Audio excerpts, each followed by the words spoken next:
രണ്ട് തരത്തിലുള്ള കസ്റ്റമറാണ് വരിക. ഫാക്ച്വലും ഹ്യൂമൻനെസ്സും എന്ന് വേണമെങ്കിൽ പറയാം. ഫാക്ച്വൽ കസ്റ്റമറും ഹ്യൂമൻനെസ് ഉള്ള കസ്റ്റമർ ഒന്ന് എഴുതി വെച്ചോ. ഫാക്ച്വലും ഹ്യൂമൻനെസ് എന്നുകൊണ്ട് എഴുതിക്കോ, മനസ്സിലാവാൻ വേണ്ടി അങ്ങനെ പറഞ്ഞു മാത്രമല്ലോ. ഫാക്ച്വൽ അവിടെ നോക്കിക്കോ.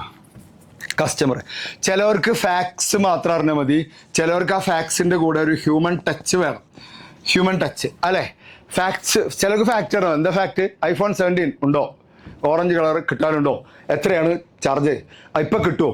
എത്ര ആദ്യം കൊടുക്കണം? എത്രയാണ് EMI വരിക? എത്രയാണ് ടിം കഴിയും? ഫാക്ട്സ് മാത്രം മതി. ചിലവർക്ക് അതിൻ്റെ കൂട്ടത്തിൽ ഒരു മനുഷ്യപ്പറ്റും കൂടി വേണം അല്ലേ? നമ്മൾ ഭക്ഷണം കഴിക്കാൻ പോകുന്നു, നമ്മൾ ഹോട്ടലിലേക്ക് പോകുന്നു ഭക്ഷണം കഴിക്കാൻ. എന്നിട്ട് നമ്മൾ ഹോട്ടലിലേക്ക് കയറുന്നു, എന്നിട്ട് നമ്മൾ മെനു മൊത്തം നോക്കിയിട്ട് നമ്മൾ പറയും ചിക്കൻ ബിരിയാണി അല്ല നമ്മൾ പറയാറ്. നമ്മൾ ആ മൊത്തം നോക്കണുണ്ട് കഴിഞ്ഞാൽ വെയിറ്റർക്ക് പറയാം ഇത് ബിരിയാണിയിലെത്തി നിൽക്കും. ചിക്കനാണോ ബീഫാണോ എന്നുള്ള മാത്രം നോട്ടൊക്കെ ഭയങ്കരമായിരിക്കും. അങ്ങനെയല്ലേ പൊതുവെ എല്ലായിടത്തും ഉണ്ടോ അതൊക്കെ?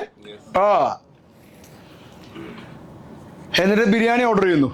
ചിലവർക്ക് എന്തോന്നും ഞാനൊരു ബിരിയാണി ഓർഡർ ചെയ്തു, ബിരിയാണി വന്നു, ഞാനത് കഴിക്കുന്നു, കഴിഞ്ഞു. എഴുതാനില്ല ഇനി എന്നെ നോക്കിക്കോ. എഴുതാനുള്ള ഇപ്പം ഞാൻ പറയാം, അവിടെ വെച്ചോ.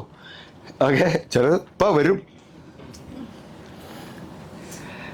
ചിലവർക്ക് അയാൾ ബിരിയാണി തന്നതിൻ്റെ കൂടെ ഇത്തിരി സൗഹാർദ്ദത്തോടു കൂടി തന്നൂടെ എന്നൊരു ചിന്ത ഉണ്ടാവും. അത് രണ്ടാമത്തെ ആളാണ്. ബിരിയാണിയും വേണം, ഇതും വേണം, ഇയാൾക്കിത് മാത്രം മതി.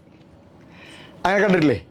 പണ്ട് ഞാനൊരു ഓട്ടോറിക്ഷ വിളിച്ചിട്ടേ എനിക്കുണ്ടായ അനുഭവം. തൃശ്ശൂർ ഓട്ടോറിക്ഷ വിളിച്ചു, അതിൽ കയറി ഒരു 2 കിലോമീറ്റർ കഴിഞ്ഞ് ഇറങ്ങി 40 രൂപ കൊടുത്തു. എന്നിട്ട് ഞാൻ പറഞ്ഞു താങ്ക് യു. അപ്പം അയാൾ പറഞ്ഞു എന്തിന്? ഞാൻ പറഞ്ഞു താങ്ക് യു എന്തിനാടാ? നീ എൻ്റെ വണ്ടി കൈ കാട്ടി നിർത്തി, നീ കയറി, നീ ഇറങ്ങി, പൈസ തന്നു, നീ നിൻ്റെ വഴിക്ക്, ഞാൻ എൻ്റെ വഴിക്ക്, എന്തിനാടാ താങ്ക് യു? ഞാൻ പറഞ്ഞു സോറി ചേട്ടാ എൻ്റെ തെറ്റാണ്, തിരിച്ചു തന്നേക്ക്. ഇതുണ്ടായതാണ്. അയാൾ ഇതാണ്. ഞാൻ ഇത്തിരി മനുഷ്യപ്പറ്റി ആഗ്രഹിക്കുന്ന ഒരാളാണ്. നമ്മുടെ ഒരു പ്രശ്നം വെച്ചാൽ ഈ ഡോറ് തുറന്നിട്ട് വരണത് ആള് ആരാന്ന് നമുക്ക് അറിയില്ല. അതുകൊണ്ട് എന്ത് ചെയ്യണം? സേഫ് ഏതാ രണ്ടും കൂടി കൊടുക്കുക എന്നുള്ളതാണ്. ആ മനുഷ്യപ്പറ്റ് ഞാൻ കസ്റ്റമർ സർവീസിൻ്റെ കാര്യം പറഞ്ഞു. കസ്റ്റമർ സർവീസിലെ പിടിച്ച് നിൽക്കാൻ പറ്റുള്ളൂ. ഓർത്തിരിക്കും നമ്മൾ കസ്റ്റമർ സർവീസ്.